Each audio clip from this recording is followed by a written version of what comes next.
Hi traders, welcome back. Green arrow trading അക്കാദമിയുടെ മറ്റൊരു market അനാലിസിസിലേക്ക് സ്വാഗതം. കഴിഞ്ഞ ദിവസം മാർക്കറ്റ് എന്തായിരിക്കും മൂവ്മെന്റ് എന്നുള്ളത് നമ്മൾ പറഞ്ഞിട്ടുണ്ടായി. ഇന്നത്തെ മാർക്കറ്റിന്റെ മൂവ്മെന്റിനെ കുറിച്ചാണ് നമ്മൾ സംസാരിച്ചിട്ടുണ്ടായിരുന്നത്. മാർക്കറ്റിൽ ഒരു ഗ്യാപ് ഡൗൺ അല്ലെങ്കിൽ ഒരു ഫ്ലാറ്റ് ഓപ്പണിംഗിൽ നമുക്കൊരു സൈഡ് വൈസ് മൂവ്മെന്റ് ആയിരിക്കും മാർക്കറ്റ് ഉണ്ടാവുക എന്നുള്ളത്.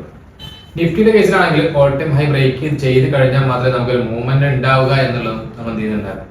തലേന്ന് ട്രേഡ് ഒരു പ്ലാൻ ആയിട്ട് വെച്ചിട്ടുണ്ടായിരുന്നു. എക്സാക്ട്ലി ഇന്ന് സംഭവിച്ചത് മാർക്കറ്റ് ഒരു ഫ്ലാറ്റ് ഓപ്പൺ ചെയ്തു. നിഫ്റ്റി ബാങ്കിന്റെ കേസാണ് പറയുന്നത്.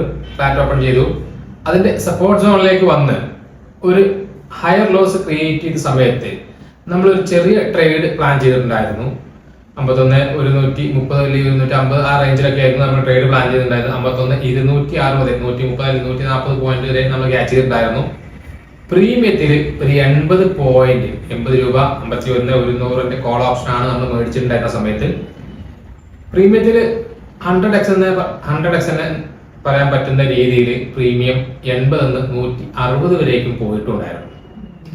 പക്ഷെ നമ്മൾ എക്സ്പെക്ട് ചെയ്ത റിട്ടേൺ എന്ന് പറയുന്നത് 51 320 അല്ലെങ്കിൽ 335 വരേക്ക് മാർക്കറ്റ് പോകും എന്നുള്ളതായിരുന്നു. എന്തായാലും മാർക്കറ്റ് കഴിഞ്ഞ കുറച്ച് ദിവസങ്ങളായിട്ട് ചെയ്തുകൊണ്ടിരിക്കുന്ന അതേ ഒരു മൂവ്മെന്റ് ആണ് ഇന്നും തന്നത് എന്നുള്ളതാണ്. ഇന്നലെ ഒഴികെ കഴിഞ്ഞ കുറച്ച് ദിവസമായിട്ട് ഒരേ മൂവ്മെന്റ് ആയിരുന്നു ചെയ്തത്. ലാസ്റ്റ് ഒരു മണിക്കൂറിലാണ് സത്യം പറഞ്ഞാൽ മാർക്കറ്റിൽ ഒരു ഡൗൺ സൈഡ് തന്നത്. 51 260 51,040 എന്നുള്ള ലെവലിലേക്ക് ഒരു 220 പോയിന്റിന്റെ ഡൗൺ സൈഡ് മൂവ്മെന്റ് കാണിച്ചത്. പക്ഷെ നമ്മളെ സംബന്ധിച്ച് ഡൗൺ സൈഡ് വ്യൂ ഇല്ല എന്നുള്ളതുകൊണ്ട് നമ്മൾ ഡൗൺ സൈഡ് ട്രേഡ് പ്ലാൻ എടുത്തിട്ടുണ്ടായിരുന്നില്ല എന്നുള്ളതാണ്. രാവിലെ ട്രേഡ് എടുത്ത ആൾക്കാർക്ക് അത്യാവശ്യം പ്രോഫിറ്റ് കിട്ടിയിട്ടുണ്ടാവും എന്ന് വിചാരിക്കുന്നുണ്ട്. ഇനി നാളേക്ക് മാർക്കറ്റ് അനാലിസിസ് ചെയ്യുന്ന സമയത്ത് നിഫ്റ്റി ബാങ്കിലാണെങ്കിൽ നമുക്ക് ആലോചിച്ചാൽ മനസ്സിലാവും 51,350 അല്ലെങ്കിൽ 51,400 എന്നുള്ള ലെവലിന് മുകളിൽ വന്നാലാണ് നല്ല ഒരു ട്രേഡ് കിട്ടുന്നത്. 51,260 ബ്രേക്ക് ചെയ്താലും നമുക്ക് ചെയ്യാൻ പറ്റും. ഒരു 15 മിനിറ്റിന്റെ അല്ലെങ്കിൽ 5 മിനിറ്റിന്റെ ക്യാൻഡിൽ ക്ലോസ് ചെയ്താലും നമുക്ക് നല്ലൊരു ട്രേഡ് മുകളിലേക്ക് കിട്ടാനുള്ള സാധ്യത കൂടുതലാണ്. പക്ഷെ എന്ത് വേണം, നിഫ്റ്റി ഒന്നല്ലെങ്കിൽ സൈഡ് വൈസ് ആവണം, പക്ഷെ അല്ലെങ്കിൽ നിഫ്റ്റി ചെറിയൊരു മൂവ്മെന്റ് മേലേക്ക് തരണം എന്നുള്ളതാണ്. നിഫ്റ്റിയുടെ മൂവ്മെന്റ് പോസിറ്റീവ് ആണെങ്കിൽ നാളെ പ്രോബബിലിറ്റി എന്ന് പറയുന്നത് ബാങ്കിൽ ട്രേഡ് ചെയ്യുകയാണെങ്കിൽ ബാങ്കിലായിരിക്കും മൂവ്മെന്റ് കൂടുതൽ ഉണ്ടാവാനുള്ള സാധ്യത. ഇനി നിഫ്റ്റിയുടെ കേസിലാണെങ്കിലും നമുക്ക് എന്തുണ്ട്, നമുക്ക് നിഫ്റ്റിയുടെ നിൽക്കട്ടെ പറയാം. 51,260 മുകളിൽ കോൾ സൈഡിലേക്കുള്ള ട്രേഡുകൾ പ്ലാൻ ചെയ്യാം. അല്ലെങ്കിൽ 50,900 താഴെ വരികയാണെങ്കിൽ നമ്മൾ കഴിഞ്ഞ ദിവസം മാർക്ക് ചെയ്ത ലെവലിൽ വരികയാണെങ്കിൽ 50,869 എന്ന ലെവലിന് താഴെ മാർക്കറ്റ് വരികയാണെങ്കിൽ നമുക്ക് എന്ത് ചെയ്യാം, ഡൗൺ സൈഡിലേക്കുള്ള ട്രേഡുകൾ പ്ലാൻ ചെയ്യാം. 50,750 50,400 എന്നുള്ള ലെവലിൽ നമുക്ക് ടാർഗറ്റ് ചെയ്യാൻ പറ്റും. നിഫ്റ്റി ബാങ്കിൽ നിഫ്റ്റി 50-ലാണെങ്കിൽ നാളെ നിഫ്റ്റി 50യുടെ എക്സ്പയറിയുടെയാണ്. നമുക്ക് ആലോചിച്ചാൽ മതി, 25,134 മുകളിൽ വന്നാൽ മാത്രം 25,228 25,291 അതേപോലെ 25,382 എന്നുള്ള ലെവലുകൾ ടാർഗറ്റ് ചെയ്ത് നമുക്ക് ട്രേഡ് ചെയ്യാൻ പറ്റും. അത് നമുക്ക് നോക്കിയാൽ കാണാൻ പറ്റുന്ന ഒരു കാര്യമാണ്. എന്താണ്, ഫ്ലാറ്റ് ഓപ്പൺ ചെയ്ത് താഴെ വന്നു, മാർക്കറ്റ് ചെയ്തു പതിയെ മുകളിലേക്ക് വന്നു. അത് കഴിഞ്ഞ് ഇന്നലത്തെ സപ്പോർട്ട് ലെവലായ 25,020 മുകളിൽ നിന്ന് നല്ലൊരു മൂവ്മെന്റ് 25,120 വരേക്ക് എന്തായാലും അത്യാവശ്യം നല്ലൊരു മൂവ്മെന്റ് നിഫ്റ്റിയിൽ തന്നിട്ടുണ്ടായിരുന്നു. എല്ലാ ദിവസവും ഇപ്പൊ നടന്നുകൊണ്ടിരിക്കുന്നത് 11 മണി വരെ 10 വരേക്കുള്ള മൂവ്മെന്റ് ആണ്. അതിനുശേഷം മാർക്കറ്റ് സൈഡ് വൈസ് ആവുക എന്നുള്ളതാണ്. ആ സെയിം സിനാരിയോ ഒന്ന് നിഫ്റ്റിയിലും ബാങ്ക് നിഫ്റ്റിയും ഒക്കെ സംഭവിച്ചിട്ടുണ്ടായിരുന്നു. അപ്പൊ നാളേക്കുള്ള ട്രേഡുകൾ ഡൗൺ സൈഡ് വരികയാണെങ്കിൽ നിഫ്റ്റി ഈ ഒരു ലെവലിൽ വന്ന് സപ്പോർട്ട് എടുക്കാനുള്ള സാധ്യത ഉണ്ടായതുകൊണ്ട് നമ്മൾ എന്ത് ചെയ്യുന്നില്ല, വലിയ ട്രേഡുകളൊക്കെ ചെയ്യുന്നത് ഒരു ട്രെൻഡ് ലൈൻ ബ്രേക്ക് ചെയ്യുന്ന സമയത്ത് മാത്രമാണ്. 24,927 അല്ലെങ്കിൽ 24,900 എന്നുള്ള ലെവലിൽ ഈ ട്രെൻഡ് ലൈൻ ബ്രേക്ക് ചെയ്യുന്ന സമയത്താണ് നമ്മൾ പുട്ട് സൈഡിലേക്കുള്ള ട്രേഡുകൾ നോക്കുന്നുള്ളൂ.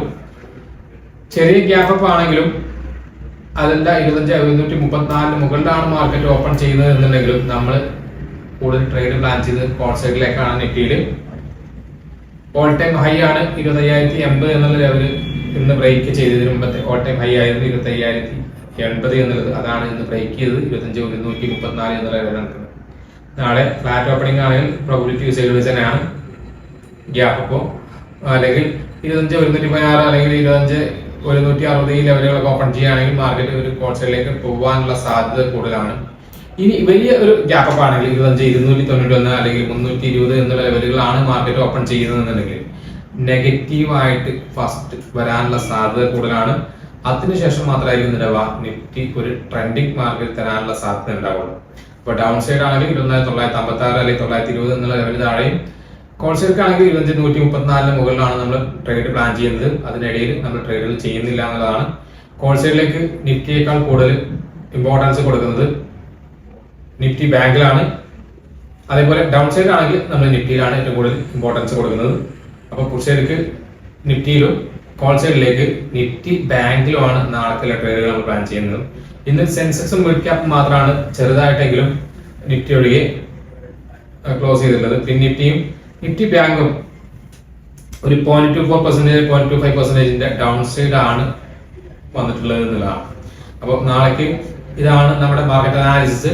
ഇനി മാർക്കറ്റില് കഴിഞ്ഞ ദിവസങ്ങളിലുള്ളത് പോലെ തന്നെ എല്ലാ ദിവസവും സൈഡ് വൈസ് ആണ് എന്നുള്ളതുകൊണ്ട് ഒരു 11 മണിക്ക് ശേഷമുള്ള ട്രേഡുകൾ മാക്സിമം എന്ത് ചെയ്യാം, കൺട്രോൾ ചെയ്യാം. പിന്നെ നമുക്ക് എന്ത് ചെയ്യാം, ഒരു 1 മണി അല്ലെങ്കിൽ 1:30 ശേഷം ട്രേഡുകൾ പ്ലാൻ ചെയ്യുന്നതായിരിക്കും ഏറ്റവും ബെസ്റ്റ്. കാരണം 2 മണിക്ക് മൺഡേ 20 ശേഷമാണ് സത്യത്തിൽ രാവിലത്തെ മൂവ്മെന്റ് കഴിഞ്ഞ മാർക്കറ്റ് മൂവ് ചെയ്യുന്നത് എന്നുള്ളതുകൊണ്ട് ഒന്നല്ലെങ്കിൽ 2 മണിക്ക് ശേഷം പ്ലാൻ ചെയ്യുക, അതല്ലെങ്കിൽ 11 മണിക്ക് മുമ്പ് ട്രേഡുകൾ പ്ലാൻ ചെയ്യുക എന്നുള്ളതാണ്. ഈ 2 സെഷനിൽ കിട്ടിയിട്ടില്ല എന്നുണ്ടെങ്കിൽ അന്നത്തെ ദിവസം ട്രേഡ് ഒഴിവാക്കുക എന്നുള്ളതാണ്. ഇപ്പം കഴിഞ്ഞ കുറച്ച് ദിവസത്തെ മാർക്കറ്റ് വാച്ച് ചെയ്തപ്പോൾ മനസ്സിലാക്കാൻ പറ്റിയത് ഇതന്നെ ആയിരിക്കണം നിങ്ങളുടെയും ട്രേഡിംഗ് പ്ലാൻ എന്ന് പറഞ്ഞുകൊണ്ട് ഞാൻ നിർത്തുന്നു. കഴിഞ്ഞ ദിവസത്തെ പോലെ എല്ലാ ദിവസങ്ങളും നമ്മൾ മാർക്കറ്റ് അനാലിസിസ് ചെയ്യുന്നുണ്ട്. നിങ്ങൾക്ക് നമ്മുടെ മാർക്കറ്റ് അനാലിസിന്റെ വീഡിയോ ഉപകാരപ്പെടുന്നുണ്ടെങ്കിൽ നമ്മുടെ പേജ് ലൈക്ക് ചെയ്യുക, ഷെയർ ചെയ്യുക, അതേപോലെ സബ്സ്ക്രൈബ് ചെയ്യുക.